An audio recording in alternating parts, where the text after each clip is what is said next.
Well, hey there, guys. Crow's back again, doing another one of his customs corners there.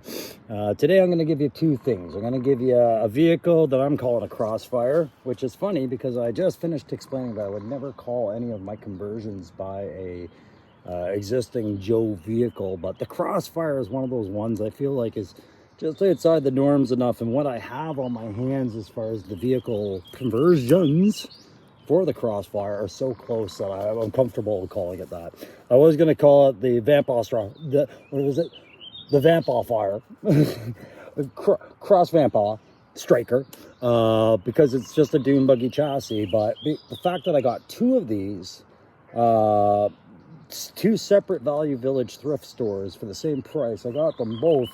I had to do it, and you guys know I like patrols. That is my career in the military, is working in a reconnaissance patrol with the Coyotes for the Canadian Armed Forces.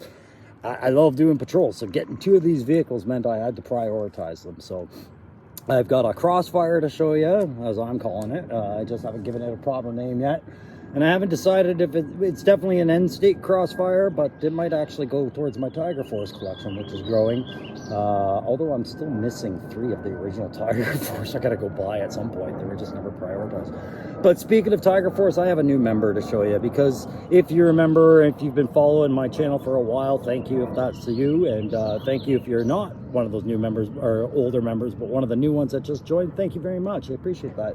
I did a 2-pack Tiger Force for my conversions as kind of a nod to Hasbro and their 2-packs, and I did a Wreckage and a Big Brawler back before Hasbro was talking about ever doing even the Ferret, much less Wreckage and the Tiger Paw. So I was honored that they chose Wreckage. Well, it meant I had good taste as far as appealing figures, I guess. I don't know. I like to take it as a compliment, the fact that I made a Wreckage conversion and Hasbro did, but you know, that puts my Wreckage back over there. I'm just going to tweak him a bit so that maybe he's not Tiger Force. Maybe I'll make him a Night Force Wreckage. Who knows? But Big Brawler is still not in the classified line, so I still take honor in that. But I'm going to introduce a new character to be as his fire team, and that, of course, is going to be my Tiger Force Dial Tone, which we know eventually Dial Tone's going to come to the Hasbro 6-inch classified line, or possibly the Retro first. Who knows with those guys? But I got the parts from Loki Wartooth to do a Dial Tone. I actually got I had plans to do both the male and the female, but the female head mic piece broke, and I had the one backpack, so I used that female head to do my Pale Peony. But this Night Force, sorry, not Night Force, Tiger Force Dial Tone was always in the books. I just hadn't decided if I was going to do the OG Dial Tone or the Tiger Force one.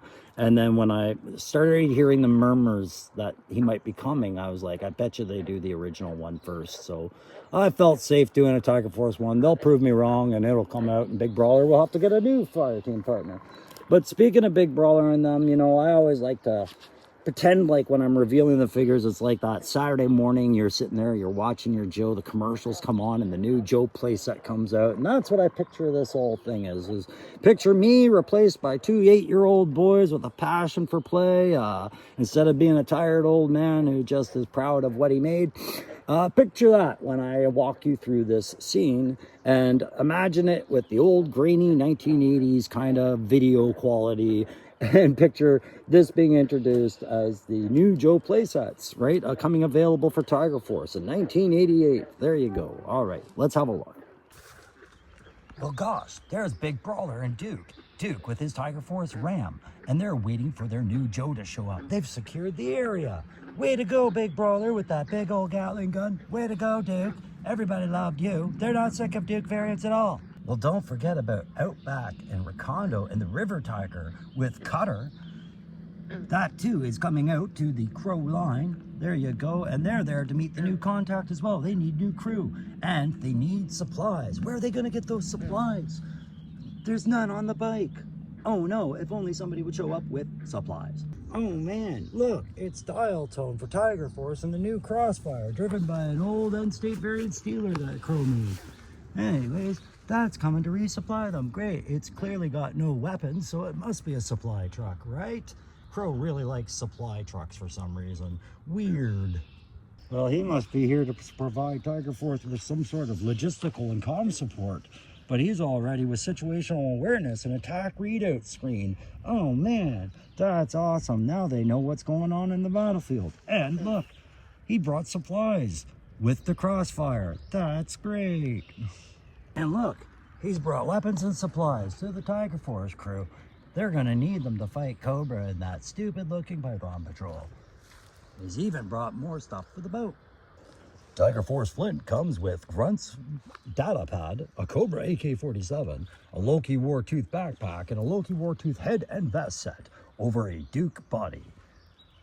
There you go, guys. That's what we used. And the cap badge, 2 tones of black paint.